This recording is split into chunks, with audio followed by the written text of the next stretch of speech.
News के साथ मैं हूं सहाफिया बल्कीस, क्योंकि हम रखते हैं अंदर की खबर पर नजर।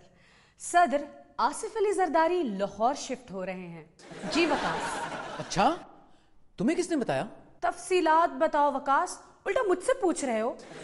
तफसीलात तो उनके लाहौर शिफ्ट होने के बाद सुनने को मिलेंगी। इंसान बनो वकास। कितना मुश्किल काम बता दिया। अच्छा खैर, हाँ, पीपीपी के पार्लिमानी मेंबरान ने ऐवान सदर में होने वाले इजलास में सदर मोहतरम ने अपने पंजाब के अरकान से इस बारे में राय तलब की थी।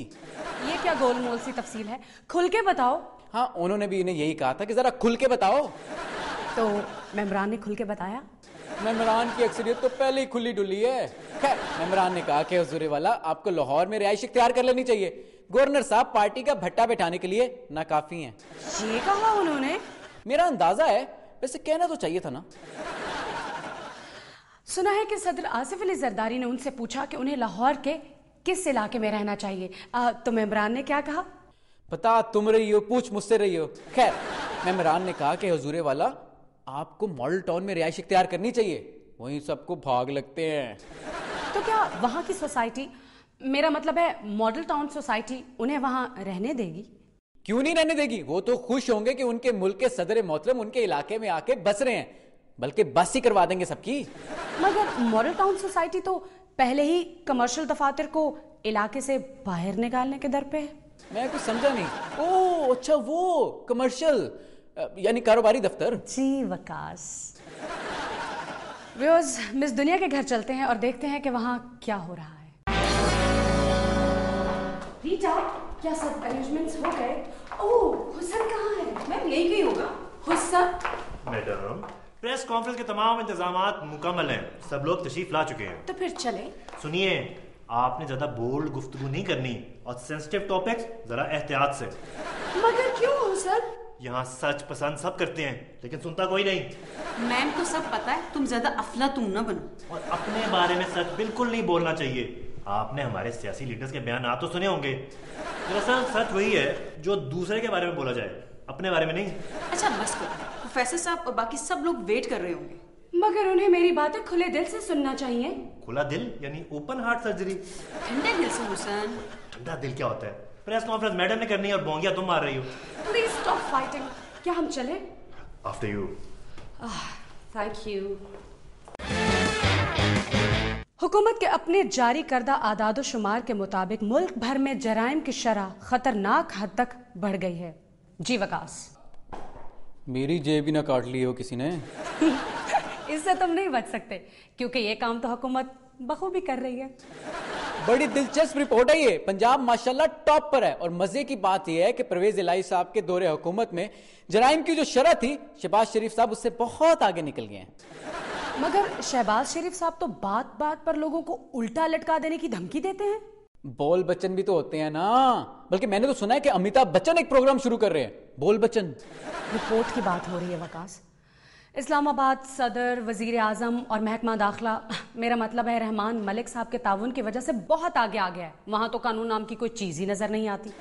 ये बताइए कि बलूचिस्तान का क्या हाल है? बलूचिस्तान में जराइम की शरह हमेशा कम हुआ करती थी, मगर मौजूदा हुकूमत बलूचिस्तान को बाकी सूबों के बराबर लाने की कोशिश कर रही है।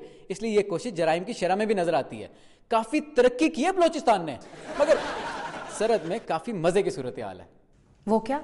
सुबह सरहद की पिछली हुकूमत के मुकाबले में एएनपी की हुकूमत में जराइम की शरह कम हुई है। और इस सूरत हाल का दिलचस्प पहलू यह है कि एमएमए यानी मौलवी साहिबान की हुकूमत के मुकाबले में इस हुकूमत में औरतों की बेरुमती के वाकयात खासे कम हुए हैं। Very good.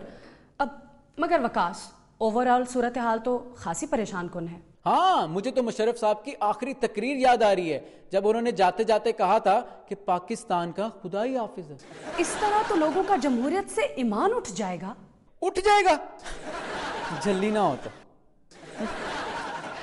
ऐन नवाजिश, आपकी ऐन नवाजिश, चलकर देखते हैं।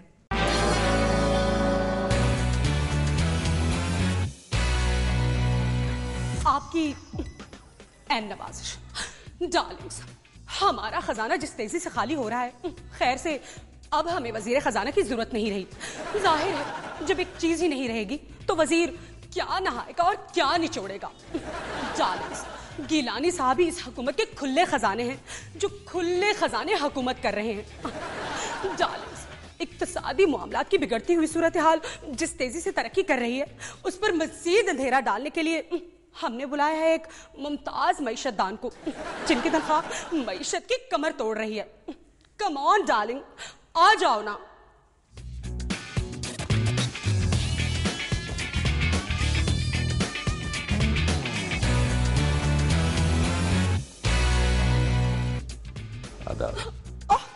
यही तुम अपने सियासतदान दोस्तों को कहते हो ना कि आ कर्जा ले और दाब। ये कैसी बातें करती हो? जानी, अभी तो मैंने बहुत सारी बातें करनी है, पहले बैठो ना। Thank you. You welcome darling. जानी, देखो ना, पानी, बिजली, गैस, पेट्रोल, महंगाई, आटा, चीनी, चावल, अफराते ज़र, लॉ एंड ऑर्डर, पता नहीं क्या क्या। ये बताओ कि अब हुकूमती मशीनरी अपने प्यारे अवाम के लिए किस नए क्राइसिस की तैयारी कर रही है? हाँ, अभी 2 साल ही तो हुए हैं ना, अभी 3 साल बाकी। इंशाल्लाह बाकी की कसर भी निकाल देंगे, कौम को मायूस नहीं करेंगे। डार्लिंग, कौम अब मायूस नहीं होती, क्योंकि वो पहले ही मायूस है। पूरी दुनिया में राग गलाते हैं कि सरमायाकारों पैसा लाओ, और अपना पैसा पूरी दुनिया में फैला रखा है। जानी, ऐसा कब तक चलेगा? चल तो रहा है ना। इसे तुम चलना कहते हो? मैं हूँ